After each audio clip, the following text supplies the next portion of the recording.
Today we are going to be talking about Fyodor Dostoevsky's Crime and Punishment. Now, Crime and Punishment is a rather voluminous text. Consisting of 6 parts and 656 pages, it is quite the task to read. It is rendered rather difficult, considering the kind of verbose nature and the unique, sometimes sesquipedalian words that he introduces within the majority of the story. Now, yes, so it's really long. It is a rather polymorphous text. It was published in 1866 in Moscow, and it is something of a dark comedy in the way that it looks at fallacious ideas in the time, especially regarding ethics and morals. Uh, and he attacks them ruthlessly, in the same way that, say, Dickens would in Hard Times. It's very kind of, it's not a laugh out loud comedy. It's more of just a critical, almost parody like satire, I guess you could say, of life in Russia at the time, the mid to late 19th century. And so essentially, we are introduced to Raskolnikov, who is our main protagonist. And the etymology of the word Raskolnikov, if you break apart rascal in Russian, it means split or schism. And so very quickly, you get the idea that Raskolnikov is alienated from society. And even though he is supercilious, he's very prideful. You can tell that he is very, very divergent, right? He's different, spiritually, intellectually, and especially, this is crucial, morally. And so, basically, what happens is takes place in St. Petersburg in Russia, and it's very actually ironic because when you think about Russia, it's the biggest continent in the world, but the whole time, it feels like the world is closing in on Raskolnikov. It feels very claustrophobic, we could say. It's very closed in. It's very small. It's densely packed. St. Petersburg. It's indicative of the way that Raskolnikov's mind is slowly becoming warped, and he starts to torment himself, and he does this in a multiplicity of ways. But basically, you could kind of you could pick this apart in his article on crime. He wrote this when he was a student. He's not a student now, as we're being told about him, so he's a former student.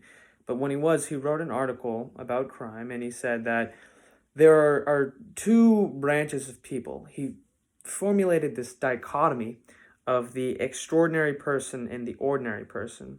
And I found this actually rather interesting. And so basically, it works with the supposition that the extraordinary person is someone who is beyond everyone else, is an exceptional man, as he puts it. And the extraordinary person, is someone like Napoleon, or, for example, Isaac Newton, right? And he says that no matter what, the extraordinary person should be exempt from moral repercussions, meaning he can do whatever he wants. He can, go off and kill because he's extraordinary. He can go off and commit theft. He can go off and commit a violent street crime. Whatever crime he wishes to commit, he can, because, and he makes this argument of if Isaac Newton had to kill someone in order to ameliorate his theory on, say, Newtonian mechanics, he would be able to do so, because in the larger scheme, it would be him helping society, even though he'd be technically killing, one person. I guess it follows that phrase of, you gotta crack an egg to make an omelet or something of the sort, right? And so so yes, now you understand this kind of dichotomy that is formed in his mind about uh the ordinary and the extraordinary. And this is what he honestly grounds a lot of his pride in, and why he comes off as kind of uh you know I guess you could say just almost pretentious. He views people as inferior. He views people through this kind of superior lens, and it's completely erroneous at the end of the day, as you'll find out. But anyways, so that's the first chapter. Is you kind of get a bearing of that, and then and then in the second chapter, he is walking. You see very clearly that he does not like crowds. He is not a fan of general society, but he goes into this drinking den. He goes into this drinking den and he sees this man, Marmeladov. And actually, the name is derived from the term marmalade. And marmalade, he basically, his name translates to jelly man. And this is not a common Russian name whatsoever, but nevertheless, this is his name, and it's basically showing the reader how spineless he is. He is a coward, this guy. He, in Dostoevsky's eyes, represents everything that is wrong with society, this Marmeladov character, right? And so he is a horrible person.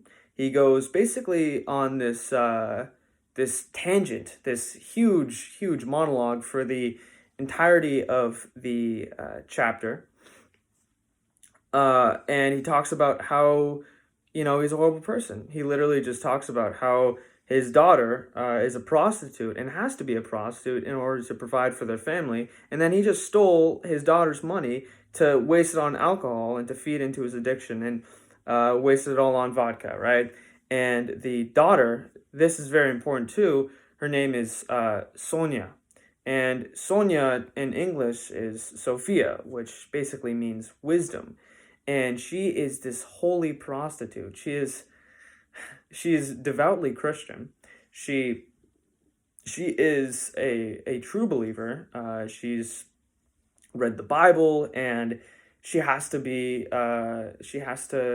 sin in order to provide for the family. But she understands that it's part of God's bigger picture, right? And so already you see the squalor in St. Petersburg. You see the lugubrious scene that is their life. And we're viewing this through kind of Raskolnikov's tainted perspective, I guess. But you definitely get a feeling of, okay, maybe this isn't all sunshine and rainbows. Maybe this is a deeply, deeply dreary place to be in. So that's the second chapter. Third chapter, he gets a letter from his mother. And basically the mom explains to him that she had sent him, all the money that she could afford to, extremely destitute, both Raskolnikov and his family. All of them are poor, and they have been since the father had died. And basically, Dunya is the sister. Dunya is Raskolnikov's sister, and she had been working under the most malevolent character that we will see in this whole book, Svidrigailov, and also his wife, Marfa Petrovna. They both had Dunya as an employee.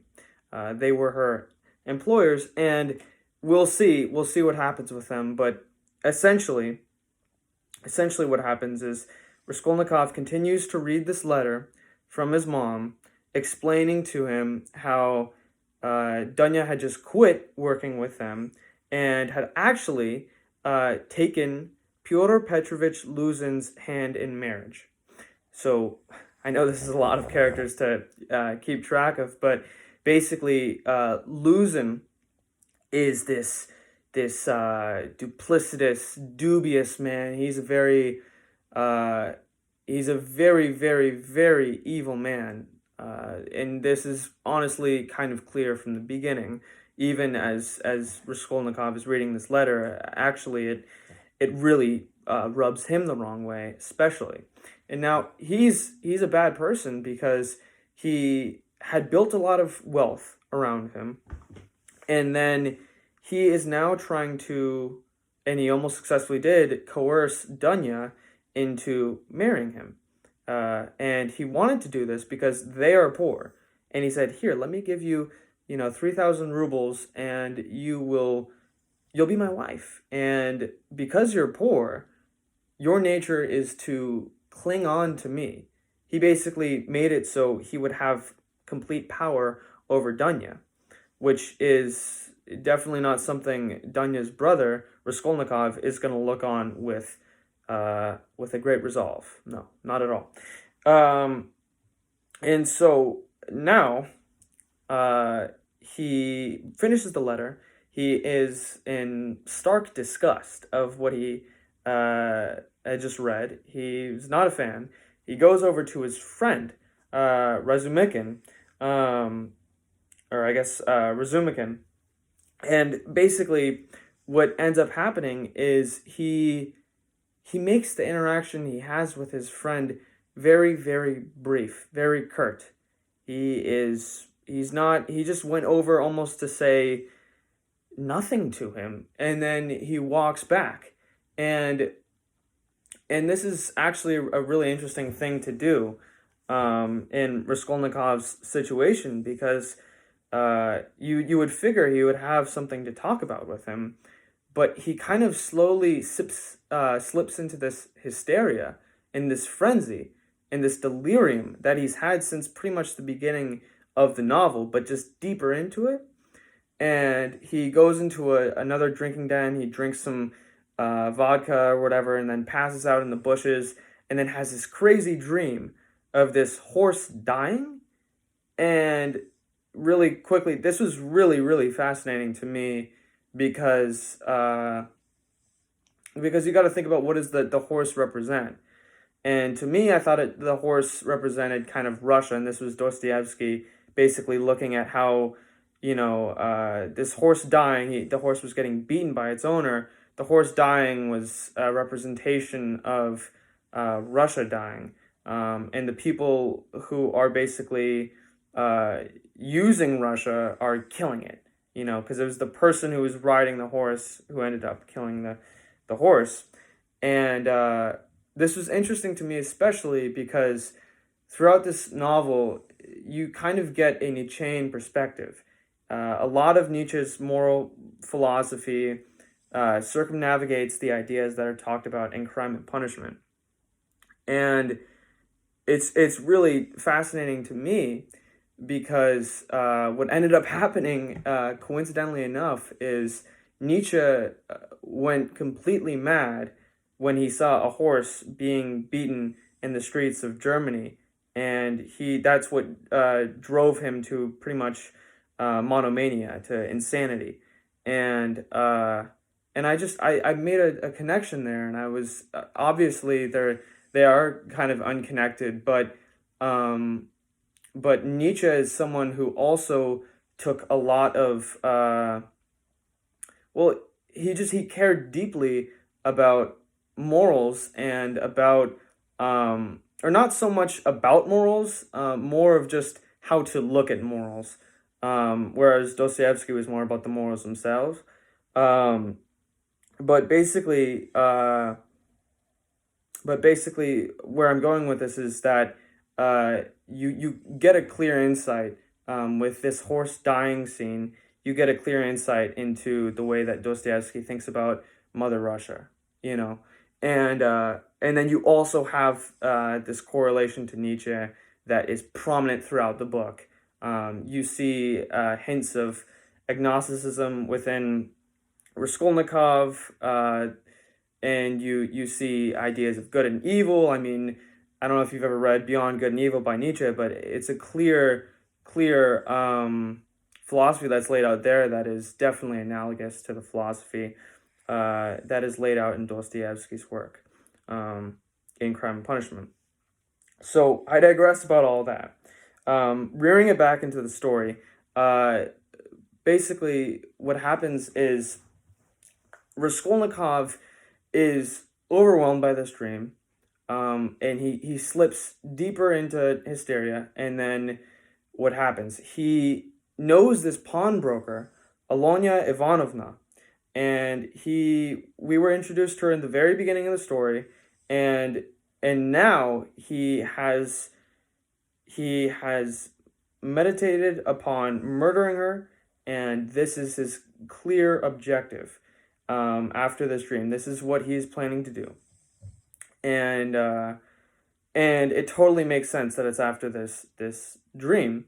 And he goes and he wears his trench coat, and he has a clever little way to draw an axe. An axe that he stole from a yard keeper in his apartment building.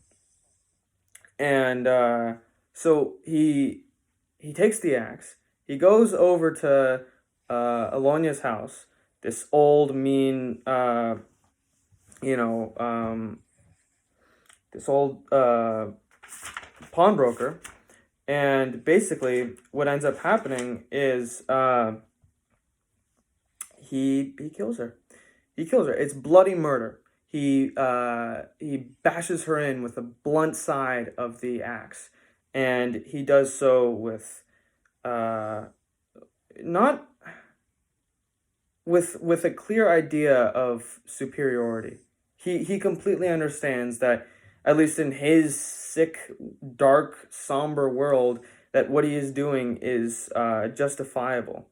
And at first his reasoning is he's robbing her for the money and for the family, but also you kind of get an idea from the getaway that he's doing it out of self-righteousness and out of the idea that he could just do it, that he knows he's doing murder just to do murder. And it's rather sad, and it's very dark, and the murder scene is horrific. It is not something I would ever want to watch.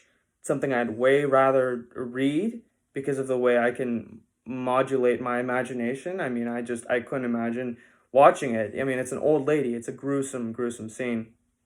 But basically, yeah. He kills Alonia Ivanovna, and then goes around her room and tries to find some valuables. He takes her purse, takes a couple pieces of jewelry, and he's like, okay, time to get out of here. But nope, not gonna happen. Not on Alonia Ivanovna's sister's watch. Because what happens is, as he's leaving, he looks upon the dead body, and he's like, all right, I gotta go. Lizaveta, Alonia Ivanovna's sister, walks straight through the door and sees the whole scene. She sees Raskolnikov with the axe. She sees her dead sister, and she's trembling. A contorted, twist in her face completely takes over her physiognomy, and she's scared. Anyone could sense that. And what happens with Raskolnikov is he's also scared. He did not account for this. This was a most unexpected element of what he had set out to do. And what ends up happening is he kills her too. So he has now murdered two people. And obviously what Dostoevsky is trying to get the reader to understand is that he now justified the murder of someone else.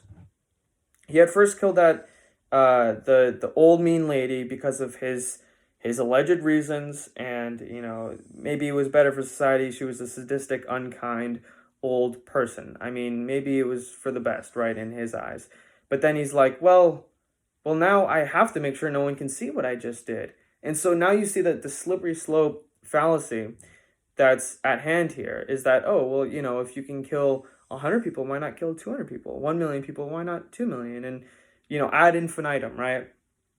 And so it's definitely, it is a moral question for sure, of how do you justify actions, and then how do you look back on them in retrospect? And that's that's where we're gonna arrive here. So after he kills both of them, there's this whole drawn out scene of, and drawn out in a good way. There's this scene of him uh, being inside of the apartment, and then two men wanting to do business with Alonia Ivanovna coming up the stairs. So he locks the door in, and it's these two men, and they're knocking on the door, and they both realize one shows up before the other, but they both end up realizing after talking about it that it's locked from the inside. So no matter what, there has to be someone in there, even though no one's, uh, you know, uh, speaking back or replying to their knocks, or them trying to jostle the door open. No. So what ends up happening is they both think about it, and they agree that one of them is going to go downstairs to get a yard keeper to open up the door to Alonia Ivanovna's apartment. But the other one foolishly goes down to check on the one that went down to get the key. So in that time, Raskolnikov very swiftly gets he takes whatever he can, and which isn't even that much, and then he goes to another apartment that had to be open, and it ended up being open, and it was very, very serendipitous. He was extremely lucky, and then they went back up, and they were like, oh, we just missed him, and then they see the whole scene of Alonia and her sister dead on the ground. And this is the end of part one. And I mean, it was definitely kind of a gut-wrenching sequence. It really was. It was a lot happening.